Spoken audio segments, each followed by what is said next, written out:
Assalamualaikum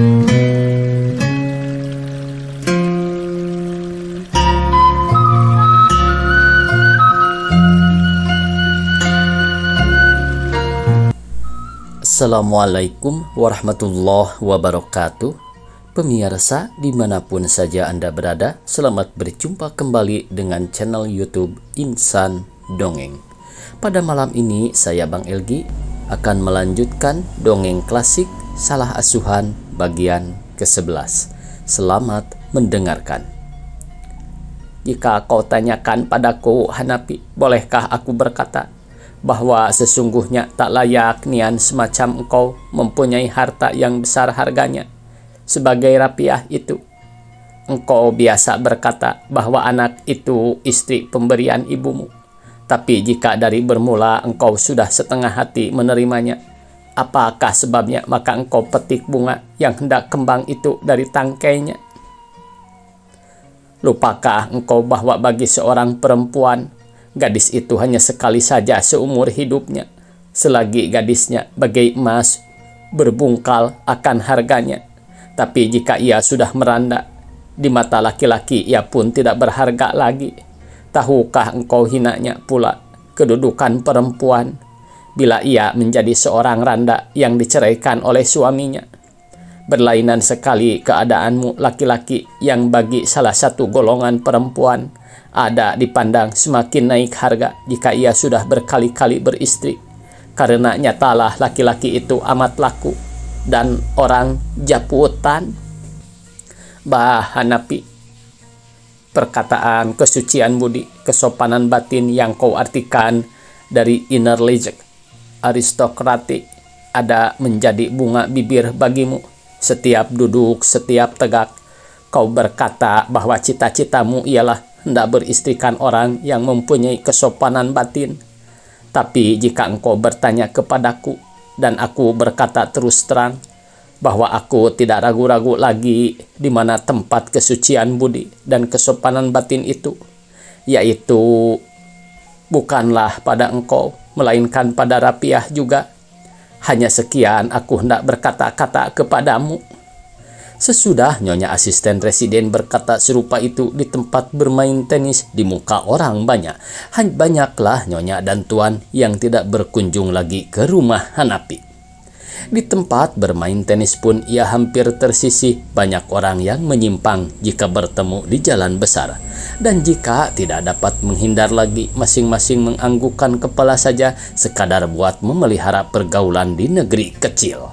Akhirnya yang menjadi sahabatnya hanyalah 2-3 orang saja. Mereka itu boleh dikatakan golongan yang setengah dihindarkan orang pula di kota Sorok. Hal yang serupa itu tambah merenggangkan Hanapi dengan istrinya. Dituduhnya Rapiah sudah menghujah dan berbuat fitnah kepada Nyonya Asisten Residen hingga ia sampai kehilangan sahabatnya. Setiap hari asal saja sudah menimbulkan amarahnya, perkara itu sudah dipakainya buat melepaskan sakit hatinya kepada Rapiah. Tetapi istri yang sabar itu sudah tunduk menangis saja bagaikan insaf akan dirinya. Hanya Ibu Hanapi saja yang makan hati melihat perangai anak yang demikian kejam kepada istrinya. Hanya ia segan akan menimbulkan pertengkaran dengan anaknya sepanjang hari. Takut kalau anak itu makin durhaka. Hanapi makin lalu lalang kepada Rapiah yang akhirnya dipandangnya bukan lagi istri melainkan babu yang diberikan kepadanya dengan paksa. Maka antara mertua dengan mantu timbullah tali perikatan yang amat teguh dijadikan oleh kesedihan yang sama-sama ditanggung oleh mereka sepanjang hari. Yang menjadi cumbuan bagi keduanya hanyalah Syafi'i yang susah buat membagi kasihnya antara ibu dengan Gaik. Jika Hanapi ke kantor atau berjalan-jalan keluar rumah dan klub bermain tenis, ia terpaksa minta keluar. Maka kedua perempuan itu beserta Syafi'i seolah-olah hidup di dalam surga dunia. Sedang Syafi'i pun takut kepada ayahnya. Matahari sudah rendah, sebentar lagi tentu ia akan tersembunyi dari pemandangan. Sehari itu hawa sungguh panas lebih dari biasa hingga orang yang bermain tenis sudah banyak yang berhenti sebelum waktunya. Hanapi dengan 3 orang kawannya tidaklah lagi turut bermain karena sudah tersisih dari orang banyak. Yang bertiga itu ialah Nona Pos dan seorang guru dengan nyonyanya.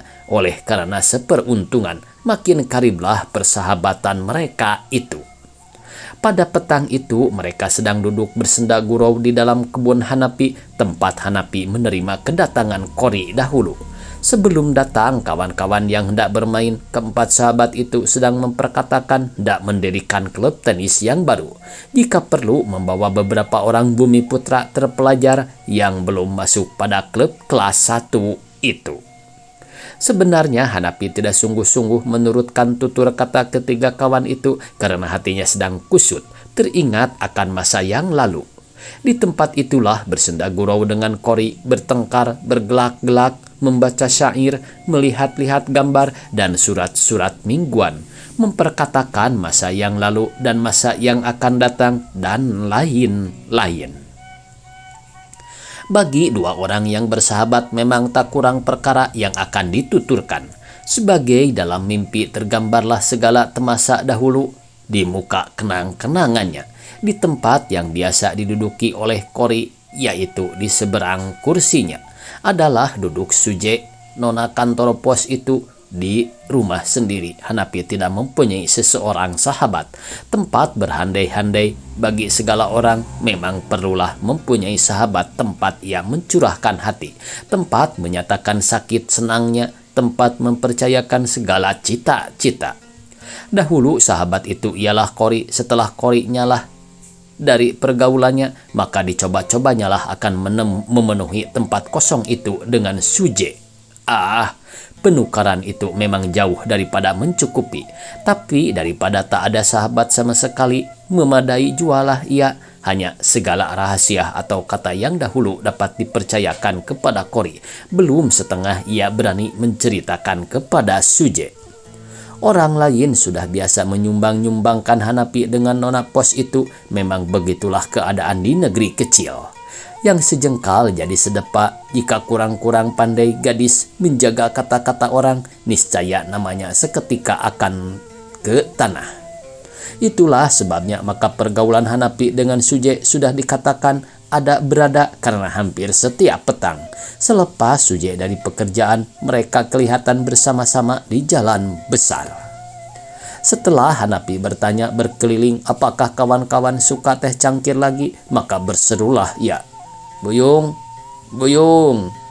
Tidak ada yang menyahut. "Buyung, kemana kang kau?" Masih tak ada suara yang terdengar. "Rapiah, Rapiah." Masih tinggal Suci. "God, God." Dengan merentak Hanapi bangkit dari kursinya lalu masuk ke dalam rumah, terus ke belakang menuju ke dapur yang jauh letaknya dari rumah. Di dapur ibunya dengan Rapiah sedang asyik memasak. "Sampai kering korongkonganku memanggil si Buyung, seorang pun tidak menyahut," kata Hanapi sambil membelakangkan matanya kepada istrinya. Rapiah sedang meremas kelapa dan sambil melihat dengan sabar serta air muka yang jernih kepada suaminya, tapi tidak memperhatikan pekerjaannya. Berkatalah ia, "Tidak terdengar di belakang si Buyung membawa Sapei berjalan ke jalan muka rumah?" "Serupa, disengaja benar menjauhkan diri dari rumah setiap aku dikunjungi oleh kawan-kawanku," sahut Hanapi. "Jongos, terpaksa aku suruh sebentar membawa anak karena anak itu resah. Sedang kedua koki membanting tulang di dapur, menyiapkan makanan tuan." Demikian ibunya menyahut dengan tidak pula memperhatikan buatannya. "Siapa yang hendak membawa teh keluar?" "Akukah?" kata Hanapi. Dengan perkataan itu Hanapi merentak meninggalkan dapur sambil bersungut-sungut. Dari dalam rumah sampai ke beranda muka, lalu ke jalan besar, Hanapi mencabik arang. Menyeru nama si Buyung, tidak lama antaranya timbullah anak itu dari simpang jalan dekat rumah. Nah, ini ada footnote-nya pemirsa, mencabik arang itu berteriak-teriak dengan mulut lebar. Tidak lama antaranya timbullah anak itu dari simpang jalan dekat rumah mendorong kereta kanak-kanak. Syafei duduk dalam kereta itu sambil memandang ke kiri dan ke kanan dengan amat sukacitanya. "Hei Buyung, antarkan anak itu dahulu ke belakang," kata Hanapi dengan suara bengis dari jauh. "Dari manakah engkau bawa anak itu? Bukankah kebun ini sampai luas buat pesiar-siar dengan kereta? Sudah berapa kali aku berkata, setiap aku ada tamu, engkau tidak boleh jauh. Serupa ada yang menyuruh-nyuruh menghindar. Bila kawan-kawanku datang berkunjung, engkau kugaji buat kesenanganku dan bukan buat bermalas-malas," sahut Hanapi kepada si Buyung. "Oh, hamba disuruh ke jalan, Tuan." "Diam, bawa anak itu ke belakang. Angkat teh ke kebun." Si Buyung menolak kereta itu sampai ke dapur lalu menceritakan apa yang diperintahkan kepadanya. Oleh karena gula habis, terpaksalah ia disuruh ke toko yang tidak berapa jauh letaknya dari rumah. Tidak lama antaranya Hanapi sudah berdiri pula di muka dapur. Syafei sedang menangis dalam kereta. "Kemanakah si Buyung? Apakah ia disuruh tidur dahulu? Rapiah, ambil anak itu." Kebetulan ibunya dengan Rapiah sedang menapis paduan kue dengan kain jarang.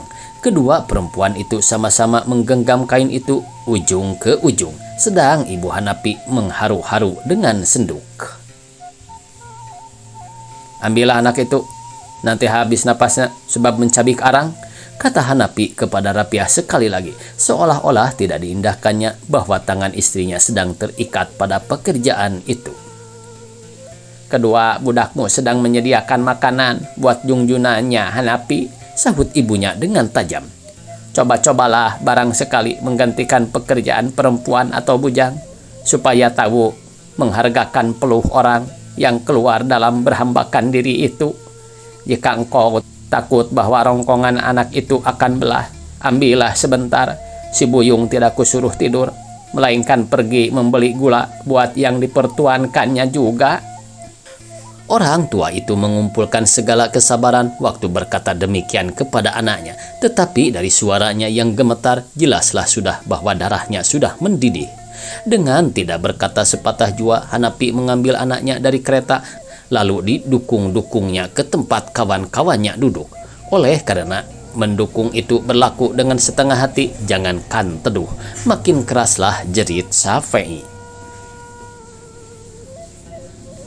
"Oh, lihatlah, lihatlah babu baru," demikian Suje berseru sambil bertepuk-tepuk. "Apakah Nyonya tidak dapat melepaskan buku dan asik membaca?" "Nyonya sedang berhias," kata Nyonya Guru pula. "Bukankah ini waktu melancung?" "Inilah rupanya rumah tanggaku," kata Hanapi dengan sungut sambil berjalan mondar-mandir membujuk anaknya. Dua orang perempuan dengan seorang laki-laki tidak berhenti bekerja. Anak seorang tidak terpelihara.